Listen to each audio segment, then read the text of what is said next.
I'm here with Ben Cerveny, who's come over to New Zealand for the Webstock conference. So welcome to New Zealand, Ben. Thank you very much. It's a pleasure to be here.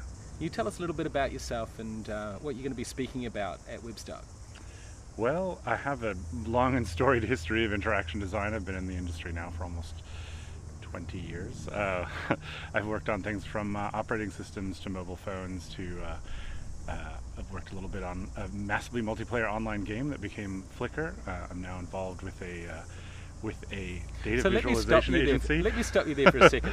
A massively online multiplayer game that became Flickr. Mm-hmm. Can you expand on that a little bit?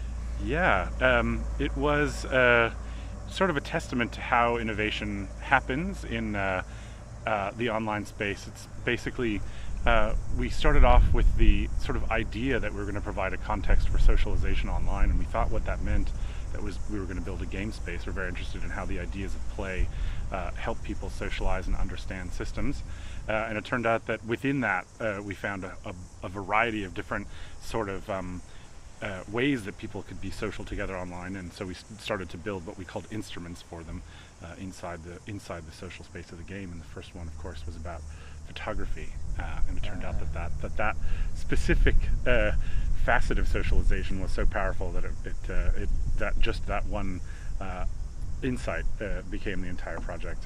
Wow. It was called Ludicorp, and it was based in Vancouver, founded by Stuart and Katarina, and a variety of other, Stuart Butterfield, Katarina Fake, and a variety of other people participating in the project in the early days, and then was sold to Yahoo at a later, right after we Flickr became a sort of an instant success once we switched over from the game to the photo sharing service, and it was kind of an evolutionary process. We moved slowly from the tool set that had built the game to a more, what you know as Flickr today, which is more of a sort of the canonical social service for media sharing.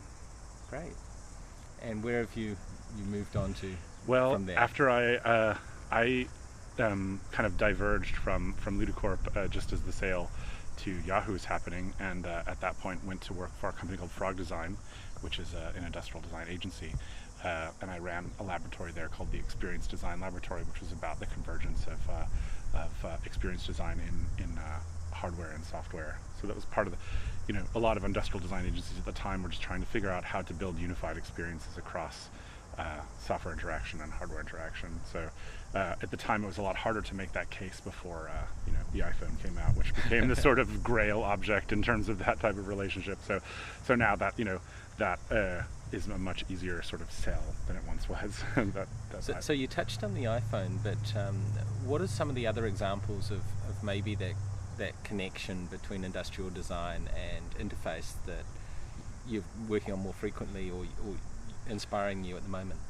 Well, I'd say now my sort of scope has widened beyond objects to environments, and I'm thinking a lot more about how cities and urban public spaces actually benefit from the idea of interaction design, and how architecture, the process of architecture and urban planning are influenced by information services, and how human interaction, in the way we understand it from the world of interaction design and from experience design, how does that affect more traditional practices of making cities and living in cities.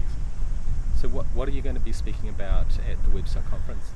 Well, it's a little bit of a return to a previous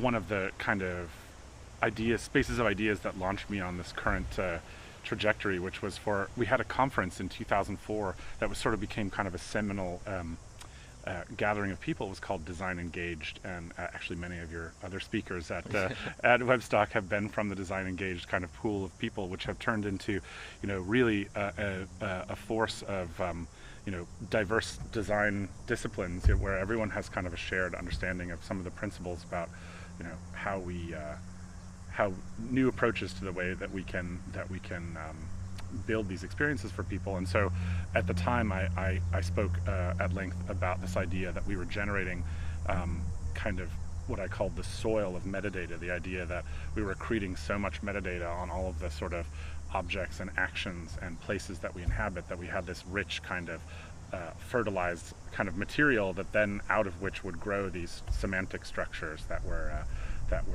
kind of the meaningful things that we would then be able to harvest for our applications. And so it's kind of a biological metaphor applied to this idea that we're building an ecology of information that we're learning how to tend, and that the idea, as we go into new modes of computing, that the idea of tending, this things that are unfolding like plants that we don't actually make ourselves, but we actually instead just shape and prune.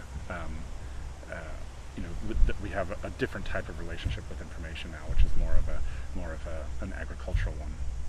So if people are watching this online and they're not attending Webstock, what are some of the things or the resources or places they can go to learn a little bit more about what you're talking about in these concepts? Well, certainly the activities that I'm involved in now that I think directly related to some of the stuff we'll be talking about are a data visualization agency that I'm an advisor and strategist for in San Francisco called Stamen, and we do a lot of work about sort of extracting patterns out of data that show this type of kind of almost organizational unfolding of structure inside of information, and then also VURB, VURB.eu, which is a nonprofit in Amsterdam that I'm a founder of, that is about urban information systems. Great. And this is the first time you've been down to New Zealand? It is. What are your first impressions of New Zealand? Well, one of the things that I find so striking about it, at least where we are right now in Warkworth, is that it is very much like the area north of San Francisco, where many of the people were sort of the original idealists and sort of utopian technologists that formed what Silicon Valley became, the part where they got together. Stuart Brand, Kevin Kelly, a lot of the people that were part of the Well, Tim O'Reilly, who's sort of the inspiration for the event right now. A lot of those people spend their time in an environment that's actually very much like this. So it's very striking to me how similar that is. But I do think that in general,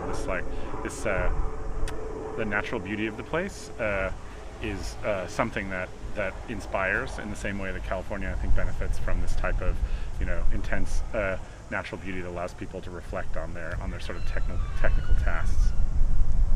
Awesome. So if there's one thing you want to leave people with, what is your passing comment? I'm very excited actually about the future of technology, both here in New Zealand and in all the places that I work right now. I think we're at a critical juncture in terms of understanding how we can most benefit from the massive amounts of information that we now have access to, and also how that might affect the way we live our everyday lives in cities. Awesome. Well, thanks a lot and enjoy the time at the conference. Thank you very much. Thank you.